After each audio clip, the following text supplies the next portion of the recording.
너무 반갑습니다. 오늘 우리 자매들은 우리 자연 속에서 하나님을 느끼며 또 하나님을 찬양하며 아주 재미있는 교제와 또 우정을 또 사랑을 나누리라고 생각되어집니다. 우리 형제들은 또 이곳에서 말씀을 나눌 수 있어 너무 좋은 것 같아요. 그래서 우리 옆에 있는 형제에게 아내 없이 또 이렇게 왔으니까 좀 이렇게 격려를 좀 줍시다.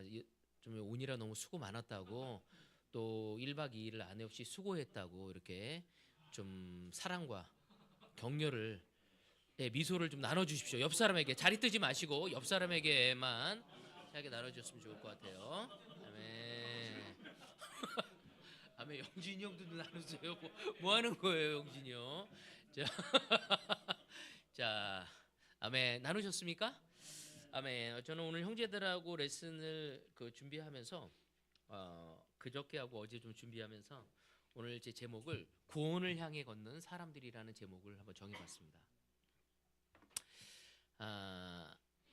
때로는 우리는 구원을 받은 사람으로서 이 세상을 살아가면서 여러 가지를 느끼고 경험하고 있습니다.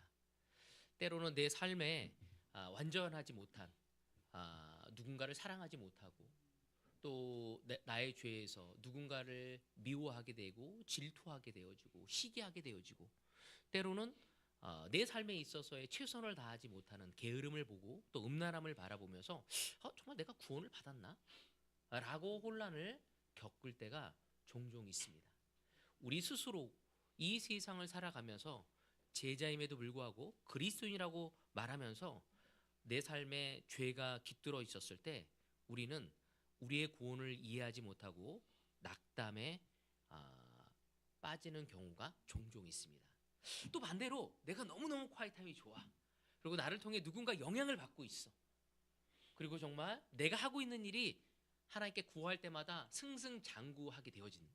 그때 또 우린 또 무엇을 느끼죠? 와, 내가 잘 살고 있구나. 하나님이 나와 함께하구나 하면서 우리가 승리의 도취감에 빠져 살아갈 때도 있습니다. 잠시 생각해 보면서 때로는 이 구원이 우리의 삶에 있어서 감정적으로 너무나 업다운이 심하다는 생각을 종종 할 때가 있습니다. 제가 물어보고 싶어요. 여러분들이 처음 세례받고 구원을 받았었을 때, 받았다는, 내 죄가 용서받았다는 생각을 받았었을 때 마음이 어땠습니까? 기뻤습니까? 우리 성민이 어땠죠? 기뻤어요. 얼마나 기뻤습니까? 예? 많이 기뻤어요. 오케이. 우리 도윤이는 어땠어요?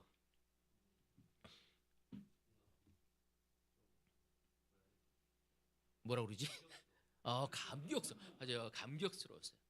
또 우리 동욱이도 어땠어요? 뭐가 좋았어요?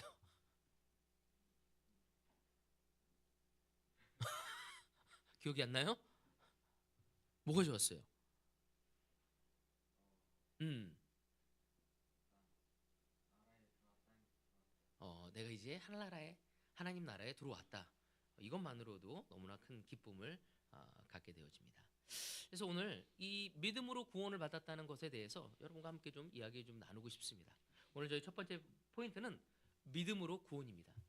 그러나 어디선가 꼬이는 논리가 우리를 종종 괴롭힐 때가 있습니다. 제가 종종 사람들에게 질문을 합니다. 여러분도 한번 생각해 봤으면 좋겠어요. 우리가 믿음으로 구원을 받습니까? 네. 대답을 좀 다 해주십시오. 여러분의 확신을 좀 알고 싶기 때문에. 여러분 정말 믿음으로 구원을 받습니까? 맞아요. 우리는 이 질문에 대해서 모두가 주저없이 네라고 대답을 합니다. 그렇다면 여러분, 그 믿음은 살아있는 믿음이어야 합니까? 아니면 죽어있는 믿음이어야 합니까? 자, 살아있는 믿음이어야 한다고 생각합니다. 자, 그렇다면 살아있는 믿음은 무엇입니까? 물어보고 싶어요. 살아있는 믿음이어야 한다고 했어요. 우리 이성구 형제, 살아있는 믿음은 무엇입니까? 믿고 행하는. 자, 우리 성민이 지금 세종대 수석을 해서 기도해 달라고 우리 아빠가 얘기를 하고 있어요. 합격이 아니라 수석으로 해달라고. 자, 그런데 자, 한번 얘기해 보세요. 살아있는 믿음은 무엇일까요?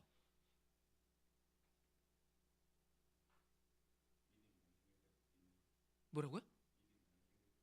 믿음이 안 생길 때도 믿는 것이다. 좀 비슷했어요. 자, 우리 재호 형제. 살아있는 믿음은 뭘까요? 네, 네, 좀 갔어요. 태호 형제는 아는 것 같아. 싹 미소를 띄우고 있어. 나는 알지요 하면서 뭐죠? 페이크였습니까? 페이크? 자, 살아있는 믿음이 무엇일까요? 네, 자 비슷하게 다 가고 있는데, 자 마지막 우리 김상창 형제. 살아있는 믿음은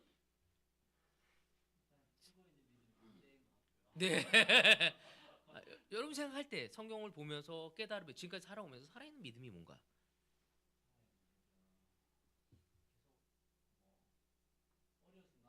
음, 음. 우리가 어려운 상황 속에서도 내가 우리 성령에서 믿음이 생기지 않았을 때에도 계속 믿는 믿음이 살아있는 믿음이라고 했는데 그걸 무엇으로 우리가 확인할 수 있죠? 무엇으로 확인할 수 있어요? 기도하는 거 맞아요. 기도를 통해서 또 말씀 뭐요? 네, 되죠. 제일 중요한 건 말씀대로 행하는 믿음이에요. 살아있는 믿음은 성경에 계속적으로 하나의 말씀, 우리가 믿음이 생기지 않아도 그 말씀대로 행하는 믿음이 살아있는 믿음이라고 성경은 우리에게 이야기하고 있습니다.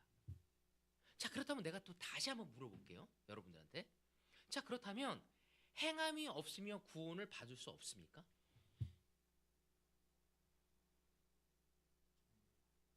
행함이 없어도 구원을 받을 수 있어요?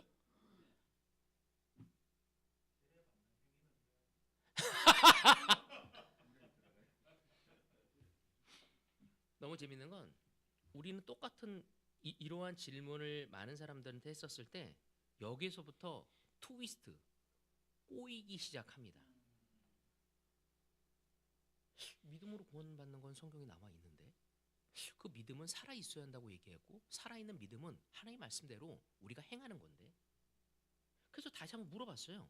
그러면 행함이 없는 믿음, 행함이 없게 살아가는 사람들은 구원을 받을 수 있냐고. 그때 모든 사람은 상창 형제를 제외한 모든 사람은 답을 안 합니다. 거의 대부분은 안 해요.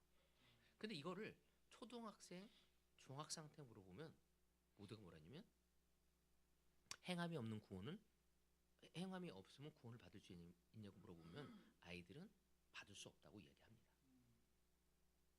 근데 어른들은 꼬이기 시작해. 믿음은 구원받는데 행함을 하는 거 율법적인 거 아니야? 어느 순간부터 우리는 하나님의 말씀을 보면서 그 두 가지를 혼란스러워하면서 살아갑니다.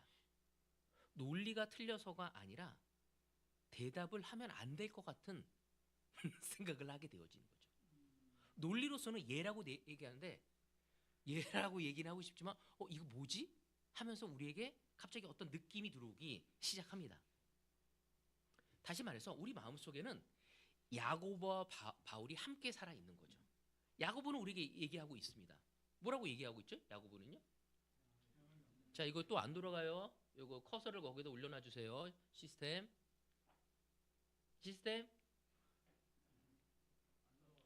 안 넘어가요? 예? 올려요? 됐어요? 예. 자, 여기서 뭐라고 얘기하고 있냐면 행함이 없는 믿음은 죽음 믿음이라고 누가 얘기합니까?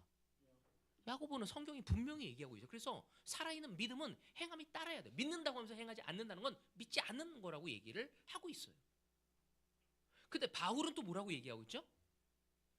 너희는 무엇으로 구원받는다고요? 은혜로 구원을 받아. 행위에서 나는 것이 아니라는 것을 갈라디아에서도 너무 강력하게 이야기를 하고 있습니다. 그래서 우리는 일상에서 야고보의 판단을 하게 됩니다. 그래서 누구죠? 예를 들어서 태화 형제를 바라보면서 우리가 저 형제는 참 믿음이 놀라워. 우리 성구 형제를 보면서 성구는 정말 지금까지 믿음을 지켜온 거 봤을 때 너무 놀라워. 이걸 뭘 보고 우리가 믿음이 놀랍다고 얘기하는 거죠? 맞아요. 행함을 보고 해요. 그렇잖아요. 우리가 어려움이 있고 힘듦이 있는데도 불구하고 내가 예수를 믿고 따라가는 데 있어서 역경이 있는 거예요. 그런데도 불구하고 그 역경을 이겨내고 끝까지 행위로서 내 믿음을 보이려고 하는, 내가 믿음이 있다는 행위를 가져가기 위해 노력하는 삶을 보고 우리는 훌륭하다고 얘기합니다. 제가 미국에 갔었을 때 존 옥스라고 물리학과 그 교수가 티처지만 리타이어하고 나서 68세, 69세에도 만 69세에도 계속 미션팀을 가면서 그 어려운 환경 속에서 정말 미션을 계속적으로, 그 나이 드신 분이 그것도 캠퍼스에 가서 초대하는 모습, 와 다들 믿음이 놀랍다. 우리가 그분이 놀랍다고 한 이유가 뭐죠? 그래서 그분의 삶을 본 거예요. 그분의 삶이 나이 들어서 우리는 지금 나이도 쉽지 않잖아요. 좀 뭐 했다고 피곤하잖아요. 그렇지 않아요? 좀 쉬고 싶어하고 피곤함을 느끼고, 이거 하고 나면 그 다음날 생활하기 좀 어려울 것 같은데, 저도 요즘에 고관절이 문제 있어서 조금만 하면 여기가 아파. 오늘도 야 이거 설교하고 나서 또 여기가 꼭 아픈 거 아니야? 그거 걱정이 되더라고. 그래서 무엇을 행함에 있어서 주저주저 할 때가 있어요. 남한테 기빙하는 거 좋지만 그걸 하고 나서 내가 지칠까 봐, 또 내가 인정받지 못할까 봐. 하여튼 믿음이 있는 사람들은 그거에 상관없이 주님을 기쁘시기 위해서 계속 행하게 나가는, 우린 그거를 보고 굉장히 믿음이 놀랍다고 얘기합니다. 근데 참 재밌는 건 남을 볼 때는 야고보서 형식으로 우리가 봅니다. 근데 나 자신을 볼 때는 어떻게 보죠? 우리가 죄에 넘어지고 또 믿음이 부족하고 우리가 게으르고 남을 사랑하지 못하고 남보다는 나를 더 많이 생각하고 주님의 영광보다 내 영광을 더 생각했었을 때는 우리는 어떻게 생각합니까? 바울의 마음으로 우리를 보죠. 행함으로 구원을 받는 게 아니야 하면서 우리에게 좀 더 관대한 마음을 가져가기입니다. 그래서 남을 볼 때는 야고보식으로 놀랍다고 얘기하지만 나를 볼 때는 바울처럼 위로가 되어지는 거죠. 그래서 우리는 이 생각, 이 두 가지 생각을 상황에 따라 골라 쓰는 이중성이 있습니다. 믿음으로 구원을 받는다고 하지만 굉장히 혼란스러운 거죠. 그러니까 논리의 뒤틀어짐이 우리 가운데 있습니다. 그래서 야고보 형식으로 우리를 보면 어떻게 돼요? 늘 거기에 따르지 못한 죄책감과 어려움이 있습니다. 그저 바울로 보면은 은혜 속에 있어서 또 너무 기뻐. 자, 이 모순을 풀기 위해서 여러분과 함께 오늘 좀 나누고 싶습니다. 이 모순을 풀기 위한 첫 걸음이 무엇인지, 우리의 구원을 과거형으로만 보지 말아야 한다는 겁니다. 이 혼란의 핵심에는 한 가지의 오해에서부터 비롯되어지겠죠. 그게 뭐죠? 우리는 이미 구원을 받았다. 그렇잖아요.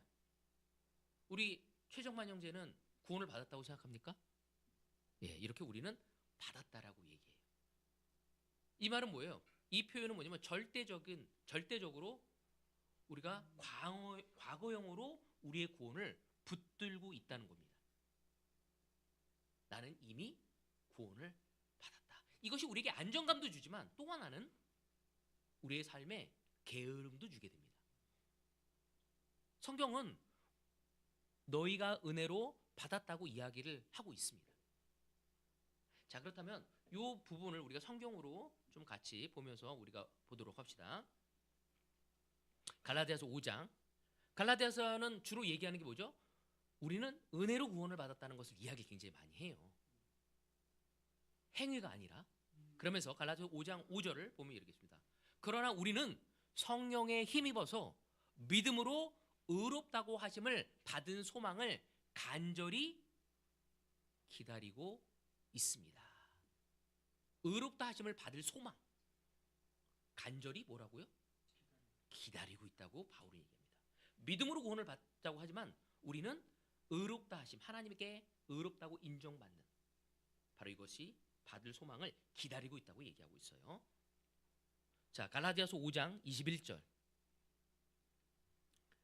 질투와 술 취함과 흥청망청 먹고 마시는 노름과 그와 같은 것들입니다. 내가 전에도 여러분에게 경고하였지만 이제 또다시 경고합니다. 이런 짓을 하는 사람들은 하나님의 나라를 상속받지 못할 것입니다. 이 갈라디아서는 누구에게 쓴 글이죠? 맞아, 갈라디아 교회에 있는 형제 자매들한테 이 글을 쓰고 있어요. 근데 뭐냐면 여러분들이 이런 짓을 하는 사람들은 하나님의 나라를 뭐 할 거래요? 상속받지 못할 것이다라고 얘기하고 있습니다. 자, 다음 갈라디아서 6장 8절에 보면 자기 육체에다 심은 사람은 육체에서 썩을 것을 거두고 성령에다 심은 사람은 성령에게서 영생을 거둘 것입니다. 성령에다 심는 사람은 뭐라고요?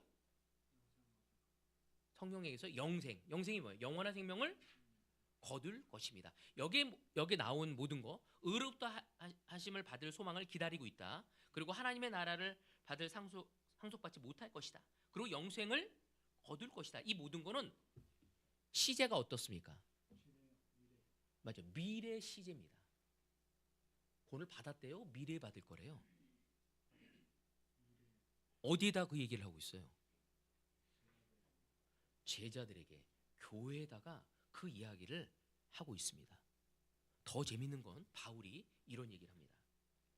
자, 빌립보서 3장 12절에서 15절에 아주 이 빌립보서는 바울이 마지막 때였습니다. 바울이 자기의 목숨이 얼마 남지 않았었을 때 로마 감옥에 갇혀서 옥신서신이잖아요. 감옥에서 자신의 확신을 그들에게 남겨줍니다. 왜? 빌립보는 특별히 바울에게 있어서 아주 특별한 교회였어요.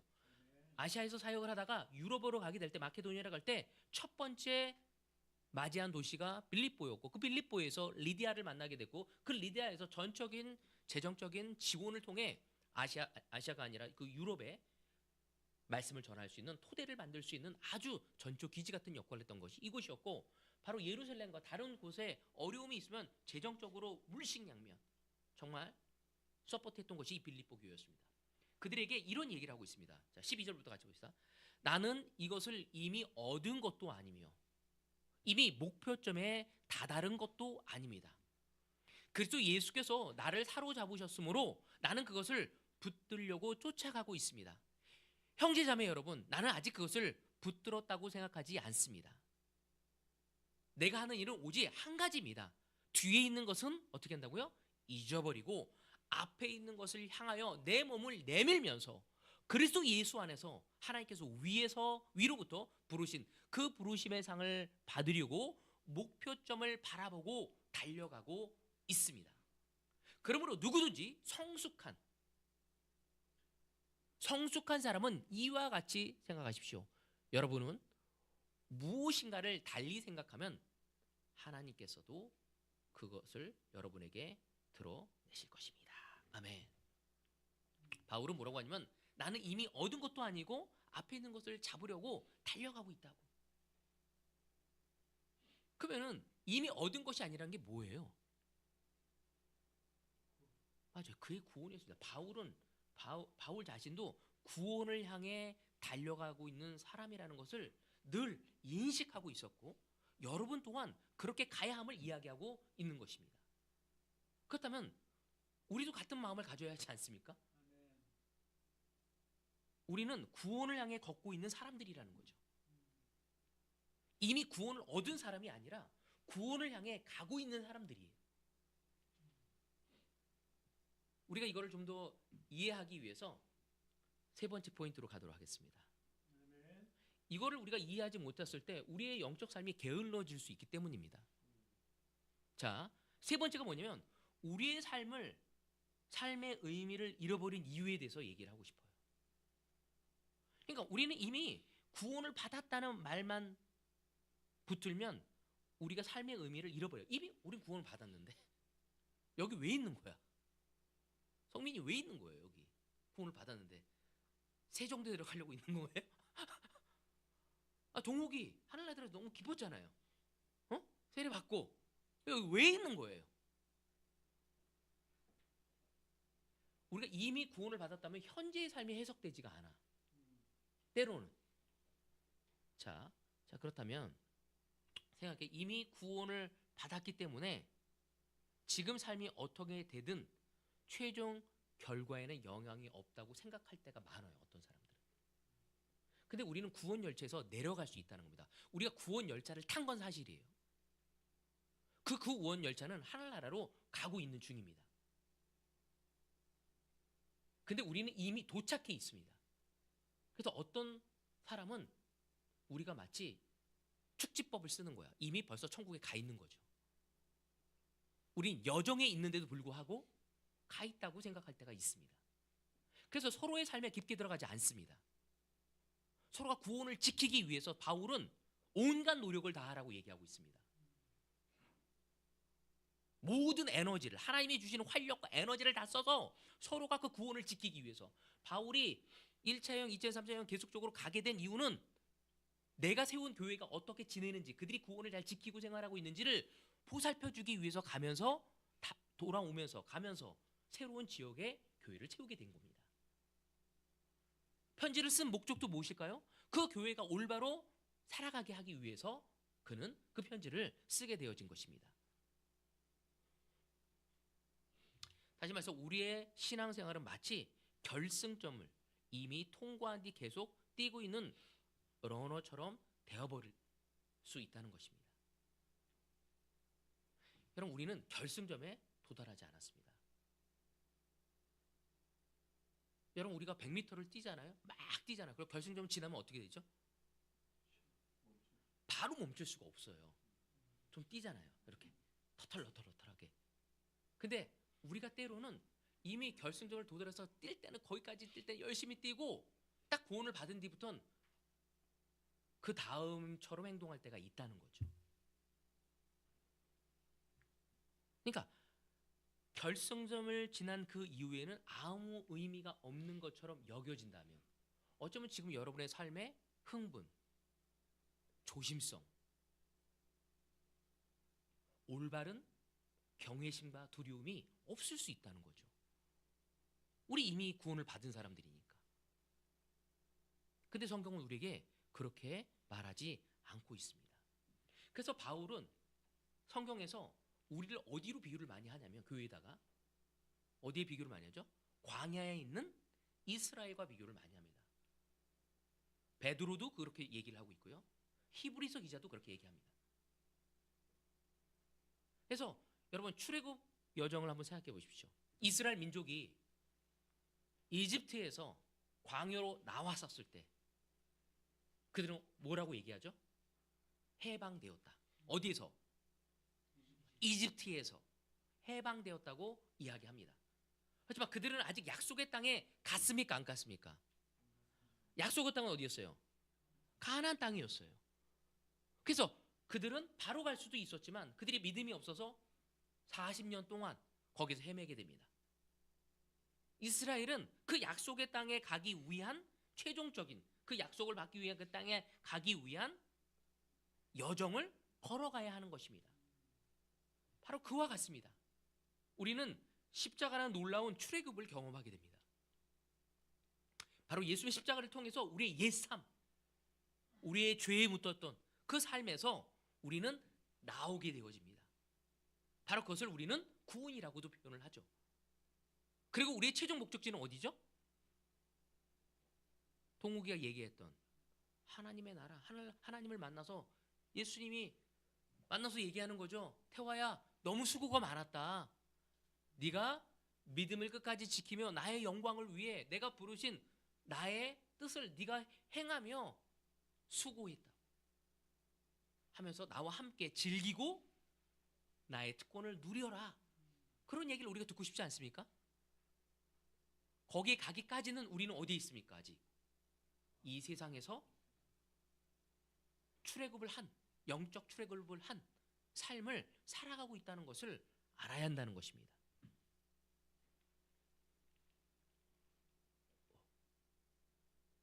바로 이 그림처럼 이스라엘 민족이 바로 출애굽을 하고 그 광야에서 헤매서 다시 약속에 따른 그 여정이 있는 것처럼, 우리에게도 그 40년이라는 그 이스라엘 민족이 경험해야 할 그 여정이 있는 것처럼 우리에게도 그러한 순간이 있는 겁니다. 이스라엘 민족이 출애굽을 해서 바로 이집트에서 약속의 땅에 간 것이 아니었어요. 우리도 마찬가지죠. 우리도 하나님에게 선택을 받은 사람들로서 선민 사상을 가져가야겠죠. 하나님의 백성으로서. 그렇지만 그 약속의 땅에 가기까지는 이 땅에서 그 영적인 여정을 가져가야 하는 것입니다. 근데 우리는 때로는 이미 다 그 영적 축지법을 사용해서 그냥 그곳에 가 있는 거죠. 그러니까 여기가 하늘나라인데 왜 이렇게 나한테 문제가 생기지? 나는 왜 또 죄에 무너지지? 내가 기대했던 것이 사라지네? 하면서 우리는 실망하고 낙담하고 거기에 대해서 올바른 생각을 가져가기가 어렵게 되어지는 거죠. 여러분, 우리는 구원을 받았지만 또 구원을 이루어가야 하는 사람들이라는 것을 알아야 합니다. 네 번째, 구원은 오직 하나만을 뜻하는 것이 아니라는 것을 우리가 알아야 합니다. 성경 구조를 통해서. 왜냐하면 성경에서 그렇게 사용하고 있기 때문이죠. 우리의 구원은, 최종 구원은 뭐예요? 하나님 나라에 들어가는 겁니다. 그렇지 않습니까? 그래서 우리가 이 구원이라는 단어를 하나로 퉁치게 되면 때로는 성경을 공부하다가 어려워질 수 있다는 거죠. 근데 성경은 다양하게 사용되어지는 것을 보여줘요. 그래서 그 나열한 것을 여러분한테 좀 설명을 드리고 싶습니다. 다양하게 쓰이게 됩니다. 빌립보서 1장 19절, 나는 여러분의 기도와 예수 그리스도의 영의 도우심으로 내가 풀려나리라는 것을 압니다. 바울이 지금 어디 있다고 그랬죠? 감옥에 있어요. 그래서 뭐라고 하냐면 그리스도의 영의 도우심으로 내가 풀려날 것을 나는 안다고. 근데 이 원어로 보면, 헬라어 성경으로 보면요, 개역개정엔 그렇게 나와 있어요. 성경의 도우심으로 나를 구원에 이르게 할 줄을 내가 안다고. 여기에서 풀려난다는, 구원이라는 단어를 똑같이 썼는데 이 구원은 무슨 구원이에요? 하늘나라에 들어가는 구원인가요? 무슨 구원이죠? 감옥에서 나오게 되는 구원, 감옥에서 구출되어지는, 바로 그 의미로 사용되어진 겁니다. 여기에서 나오는 이 단어는. 자, 두 번째도 보도록 합시다. 마태복음, 예수님은 어떻게 사용하셨는지. 예수님이 혈우병을 앓는 여자를 만나게 됩니다. 그래서 그 병에게 치유를 이야기하는 의미로 또 쓰여집니다. 9장 22절에 보면 예수께서 돌아서서 그 여자를 보시고 말씀하셨다. 기운을 내어라. 따라. 내 믿음이 너를 구원하였다. 바로 그때 그 여자가 나았다. 여기에서의 구원은 어떤 의미일까요? 맞아, 나았다는 의미예요. 그 병에서부터 구원되었담을 얘기하는 거예요. 이 여자가 그 병을 고치고 바로 천국에 갔다는 게 아닙니다. 자, 에베소서 2장 1절에 4절도 같이 보도록 합시다. 여기서 바울은 또 어떻게 사용했는지. 여러분도 전에는 허물과 죄로 죽었던 사람들입니다. 그때 여러분은 허물과 죄 가운데서 이 세상의 풍조를 따라 살고 공중의 권세를 잡은 통치자, 곧 지금 불순종의 자식을 가운데서 작용하는 영을 따라 살았습니다. 우리도 모두 전에는 그들 가운데서 육신의 욕심대로 살고 육신과 마음이 원한 대로 행했으며 나머지 사람들과 마찬가지로 날 때부터 진노의 자식이었습니다. 이 에베소서는 사실 바울에게 있어서는 그의 신앙의 어떤 논리를 설명한 글이에요. 에베소하고 로마서가. 그래서 얘기를 하고 있어요. 그러나 하나님은 자비가 넘치는 분이셔서 우리를 사랑하신 그 크신 사랑으로 말미암아 범죄로 죽은 우리를 그리스도와 함께 살려 주셨습니다. 여러분은 은혜로 구원을 얻었습니다. 여기에서 구원을 얻었다는 것은 바울이 무엇을 의미할까요? 여러분들,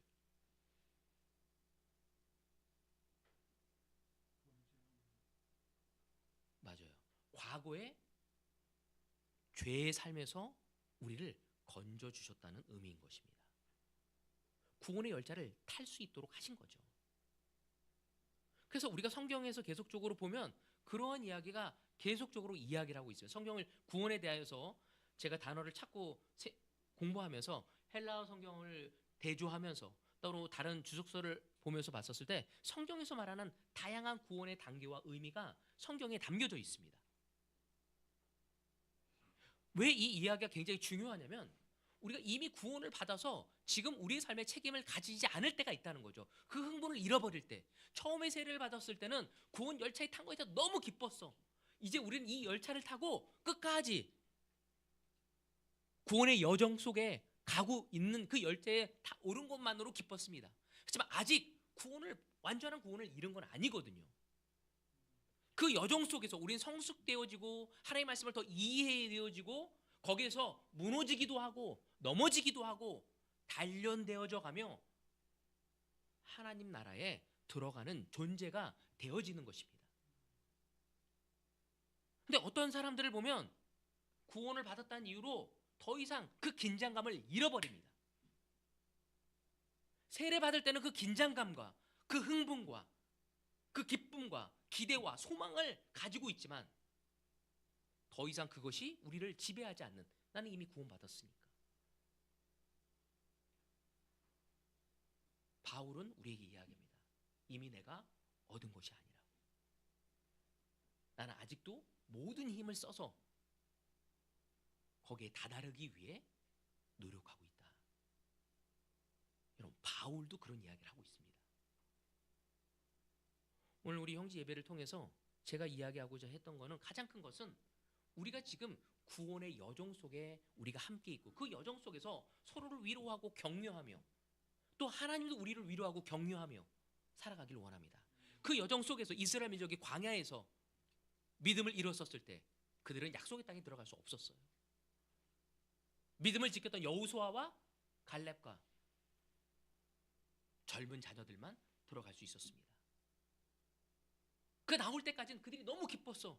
온과 금과 폐물을 가지고 기뻐하면서 나왔습니다. 그리고 홍해를 갈랐을 때 그를 신학자들은 신약과 구약 신학들은 바로 세례를 의미하고 있다고 하죠. 하지만 그들이 믿음이 없었을 때 약속의 땅에 들어갈 수 없고 그 광야에서 그들은 훈련 받아야만 했습니다. 마찬가지로 우리 또한 마찬가지죠. 그래서 우리는 서로의 삶에 들어가서 그 믿음의 여정 속에서 우리가 완벽한 구원에 이를 수 있도록 서로를 돕고 격려하고 가야 합니다. 여러분, 구원의 길 위에 선 사람들은 아름다운 영적인 삶을 추구할 수밖에 없습니다. 이미 구원을 다 받았다고 한 것은 우리에게 흥분감도 없고 더 이상 이 지금의 의미가 무의미한 거죠. 내가 갖고 있는 갈등, 어려움, 이 모든 것이. 하지만 지금 이 순간 그 여정 속에 있다면 그 순간순간을 통해 그분을 더듬어가고 찾아가고 그분의 뜻이 무엇인지를 알아가면서 우리는 성장해 갈 수 있다는 것입니다. 우리는 이미 시작된 구원을 경험했습니다.